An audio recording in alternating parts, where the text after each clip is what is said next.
Ilmu dukun itu yang kalah Ah. atau memang seboran si caleg ini yang ke dukun kurang? Nah, itu tuh gimana? Apa sih yang dikasih si dukun itu untuk apa ya namanya memuluskan langkah si Iya, si caleg caleg. ini Yang minta? pertama gini, cara kerjanya itu tadi seperti itu. Cuma masalahnya kalau misalkan tujuh-tujuhnya pakai pakai cara seperti itu, Ah, bagaimana cara mekanismenya? Ya mm, pasti ada pertempuran, Mbak. Ada Oke, pergesekan energi. ilmu energi itu ya. Iya. Kalau misalkan paranormal itu sendiri atau dukun itu yang sudah punya nama, itu punya budget, Pak. Oke, kira-kira Itu sampai range dari puluhan sampai ratusan. kayak jadi nih Jadi gitu kan. Apa behavior dia ketika tahu secara quick count gue jadi nih?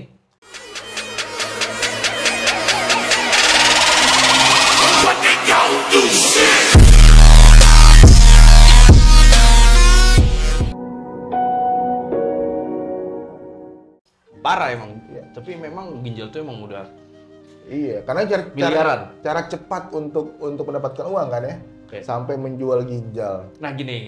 Kita masuk ke spiritual Hmm, dan supranatural. siap. Spiritual bisa dikatakan kita sholat, ibadah, tahajud, dan lain-lain. Supranatural ya bisa jadi kan, ya kita ngomong di kota juga ada, tapi memang kan better tuh di desa-desa atau di kampung-kampung, di pelosok itu yang memang tidak perlu secara rasional, tidak perlu secara elektabilitas, tapi gue datang ke katakan dukun-dukun.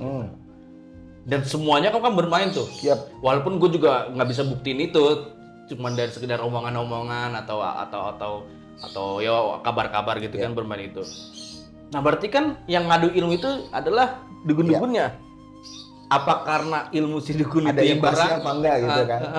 ilmu dukun itu yang kalah, Ah. atau memang seboran si caleg ini yang ke dukun kurang? Nah itu tuh gimana? Ini menarik nih kalau misalnya kita bahas ke dalam sisi ke arah supernatural. Jadi gini, Pur. Yang namanya jabatan itu kan menggiurkan. Dalam sisi agama kita sudah tahu bahwa dunia itu merupakan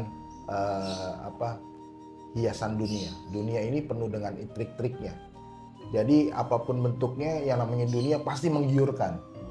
Nah, disinilah ranah dari yang disebut dengan setan itu bermain. Bisa jadi kalau misalkan dilihat dari sisi spiritualitas, pada saat ada orang yang depresi segala macam itu hawa nafsunya sudah tidak terkendali dia sudah keluar dari dirinya sendiri, kan gitu. Artinya, ini ada jinnya nih, bisa jadi.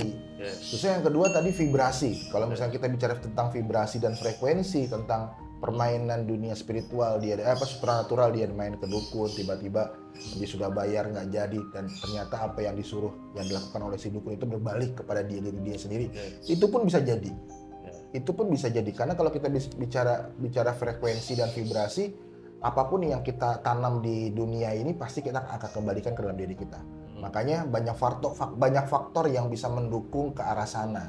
Makanya lagi-lagi pada saat orang yang pengen menjadi caleg, calon legislatif, dia sudah harus menyiapkan mentalnya dulu. Banyak kan selama ini kan caleg-caleg ini kan, mohon maaf ya Pur, dia belum ada pelatihannya tentang caleg. Apa sih fungsinya caleg? Leadershipnya apa segala macam. Terusnya resikonya apa? Mereka hanya taunya tentang benefitnya aja gitu caleg. Iya. Tapi Mungkin tidak pernah dari proyek-proyek. Ya, mereka tidak tahu tentang kalau misalkan kalah harus bagaimana gitu loh. Ya. Dari keyakinan ente, maksudnya kehidupan ente yang sudah bertahun-tahun lah, maksudnya tuh berarti banyak yang bermain dukun juga. Banyak Di daerah atau bahkan di kota? banyak. Apa sih yang ini? Maksud gue gini, apa sih yang dikasih si dukun itu untuk apa ya namanya memuluskan langkah si caleg ini Yang minta? pertama gini, caleg biasanya kan orang yang nggak percaya diri. Nah itu biasanya diberikan sesuatu, misalkan hal-hal yang bisa membangkitkan percaya dirinya. Contoh? Pada saat dia bicara kepada pemilihnya dia, konstituennya dia bisa bagaimana menjelaskan visi dan misinya. Bisa jadi misalkan diberikan contoh, misalkan lidahnya diritualkan, atau misalkan dipasang berlian atau dikasih minum air apa gitu kan, macem-macem lah. Ada juga yang si paranormal ini atau si praktisi ini dia keliling nih ke TPS yang dimana tempat kantong-kantongnya suaranya dia nih, yang calon kantong suaranya dia. ditaburi apalah segala macam. Setahu ente apalah itu apa? Misalkan bisa seperti kayak ditaburin pasir. Pasir biasa. Pasir biasa juga bukan biasa sih, tapi pasir yang diambil di suatu tempat. Suatu tempat itu apa? Kuburan? Bisa jadi. Itu pasir apa tanah? Ada tanah, ada pasir atau kan misalkan kayak di pantai diambil di suatu tempat yang dipercaya memiliki sebuah energi. Bisa jadi menggunakan misalkan dengan pusaka, dengan keris lah, dengan inilah segala macam, itu bisa juga kayak gitu. Banyak cara. Pas kita ngomong pasir atau tanah yang katakan kuburan gitu ya. Kuburan biasa atau kuburan yang baru atau udah lama atau tokoh atau bisa jadi tokoh. Misalkan tokoh ini yang memang dulu dikenal sebagai seorang raja. Diambil itu dengan sebuah ritual khusus lalu disebarkan. Ditanaminlah namanya dia. Disebar-sebarkan, tujuannya adalah pada saat konstituen datang memilih, yang pertama dilihat adalah fotonya dia. Nah, itu kan katakan gini, kita ada di daerah Rawabelong lah katakan, walaupun bukan Rawabelong, maksudnya ini katakan gitu ya, di Rawabelong. Barat ya. Di Rawabelong itu ada 10 caleg, ya kan? Ada 10 caleg, katakan mereka ke dukun semua nih. Yes. Dan setiap dukun itu ngambil pasir itu tuh untuk media itu ya. Dan tokohnya katakan misalnya di situ ada kuburan Ariel Brewa misalnya, di tokoh Rawabelong misalnya. Berarti kan 10 dukun itu ngambil. Dan satu dukun pun nggak cuma ngambil segenggam kan? Karena butuh banyak untuk ke TPS. Apakah longsor tuh kuburan kan gitu Pak? Jadi itu gimana maksudnya? Gini, kalau misalkan itu kan diambil kan. Ini kan tujuannya adalah mungkin pasir yang ada di situ atau tanah yang di situ diambil sedikit, ya, lalu diritualkan. Nah, kalau misalkan cara kerjanya itu tadi seperti itu. Cuma masalahnya kalau misalkan tujuannya pakai cara seperti itu, bagaimana cara mekanismenya? Ya pasti ada pertempuran, Mbak. Ada pergesekan energi. Ilmu energi itu ya.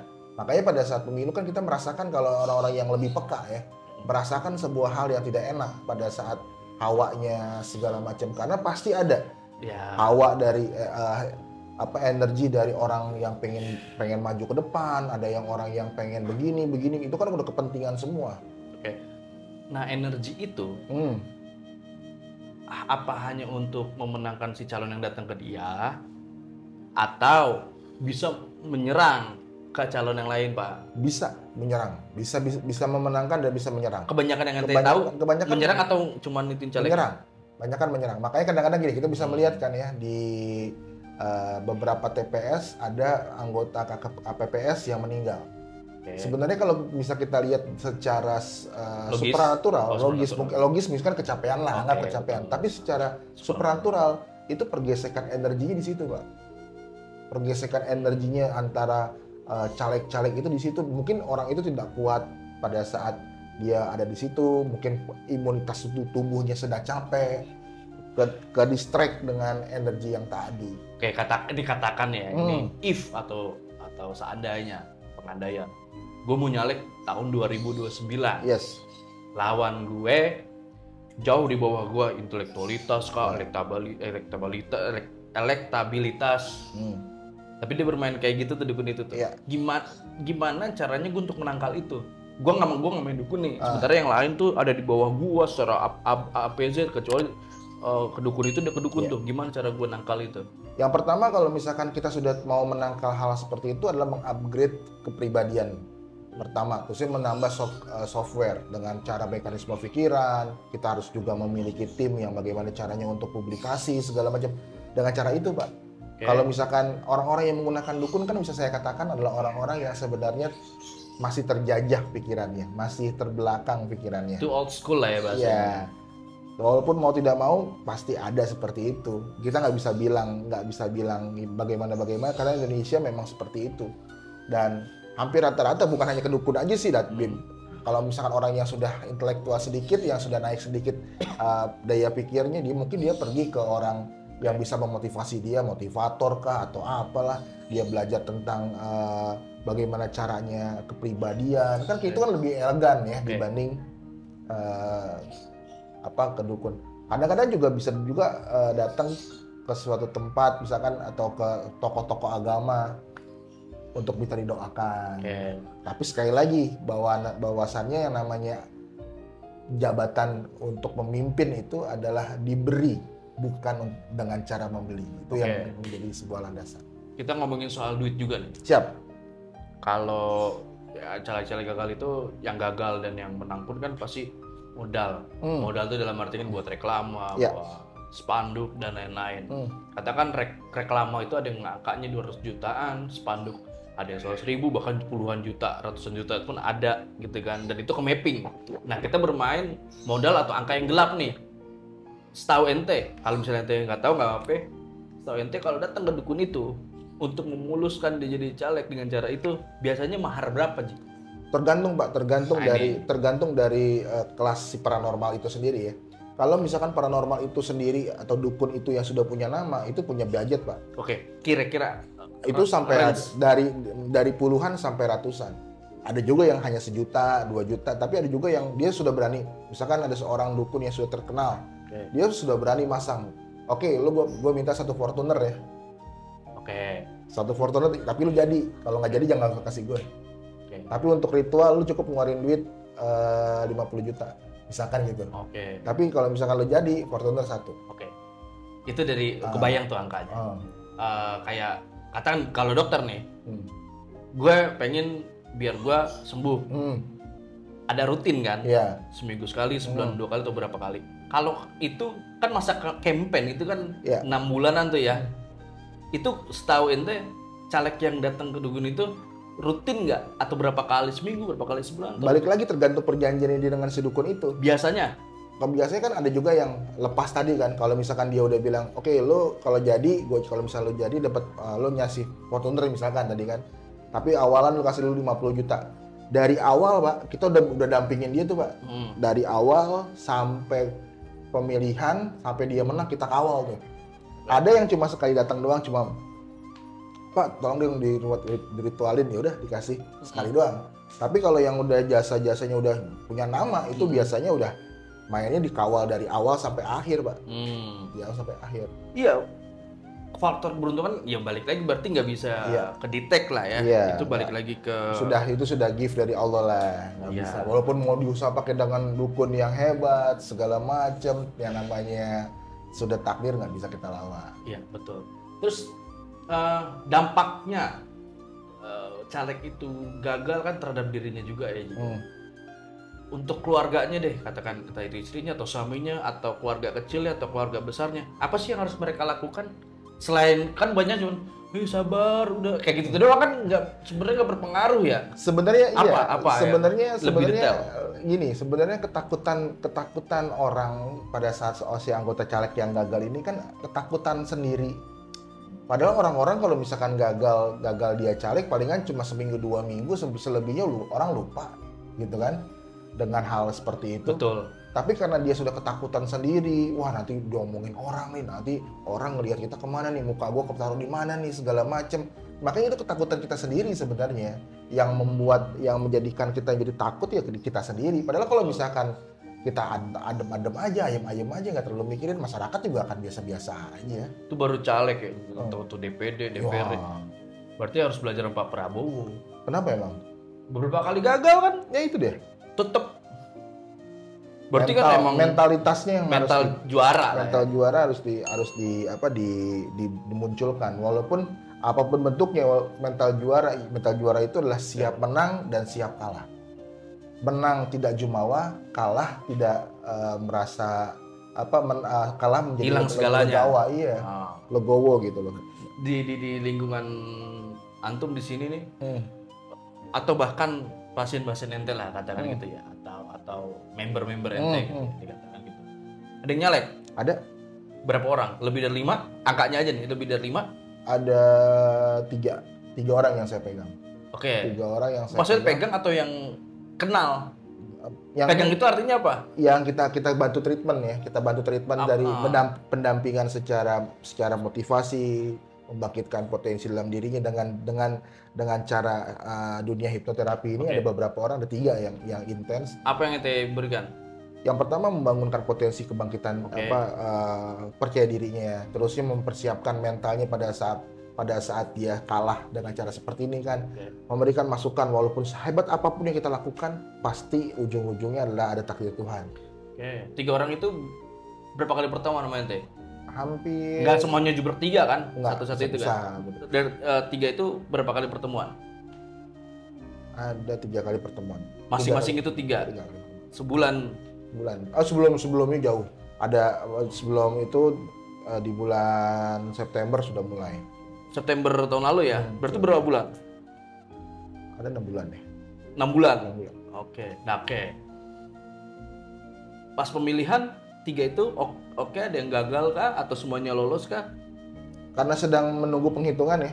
Secara ini ya, quick count lah. Kayaknya ada yang masuk 1. Ada yang masuk 1? Ada yang masuk 1. Dari 2 itu kemungkinan sampai sekarang quick count lah ya. Berarti ada potensi tidak lolos katakan gitu ya.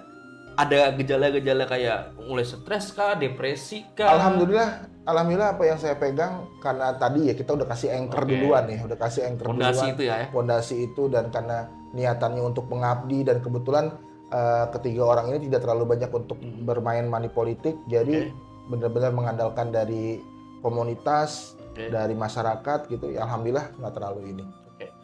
Yang kan dari 3, 2 sampai detik ini nih kita syuting secara masih aman-aman aja. Enggak secara quick count itu yang 2 itu belum tentu lah ya, belum tentu. Bukan berarti enggak gitu, tapi belum tentu. Yang 1 ini kan berarti tadi ente PD tuh kayak jadi gitu kan. Apa behavior dia ketika tahu secara quick count gue jadi nih? Pertama, alhamdulillah ya orang merayakan pasti ya, pasti ada celebrate-nya, ada perayaan, tapi nggak terlalu heboh banget, nggak terlalu ini karena dia sadar bahwa duduk di parlemen itu adalah cara untuk bisa melayani masyarakat, bukan malah menjadi mengeksploitasi masyarakat. Itu yang ditanamkan mentalnya di pikirannya dia. Jadi alhamdulillah selama ini nggak ada yang perubahan, masih biasa-biasanya itu, masih ngopi bareng, masih dengan jamaah bareng segala macam, nggak ada yang berubah. Tapi kita nggak tahu ke depannya bagaimana. Kadang-kadang juga kan orang pada saat duduk ke tempat mendapatkan sebuah kekuasaan akan berubah juga tuh kebiasaannya. Iya, pasti karena situ. Cuman ya balik lagi tergantung dianya. Cuman gini terakhir masuk ke tergantung dia kan gitu tuh. Kalau gue pribadi ya, nanti tinggal kita diskusi. Gue pribadi itu orangnya bukan, kan banyak orang statementnya lu tuh terbentuk karena lingkungan, kan gitu kan. Kalau gue pribadi justru gimana caranya gue ngebentuk lingkungan itu, tapi ketika lingkungan itu yang tidak bisa terbentuk ke arah yang lebih baik lah, atau arah yang baik gitu ya, gue akan cabut dengan sendirinya tuh. Jadi gue ada mental block di situ, gue tidak bisa dibentuk oleh lingkungan. Atau seperti apa Ji? Maksudnya tuh orang yang seperti itu baikkah atau arogankah, atau orang yang baik itu adalah orang yang terbentuk karena lingkungan, atau seperti apa? Ya sebenarnya memang sebaiknya lah kita harus memberikan influence kepada lingkungan ya. Tapi kan balik lagi, kalau misalkan kita main di lingkungan yang tukang minyak wangi, pasti kita akan ke bawah wangi.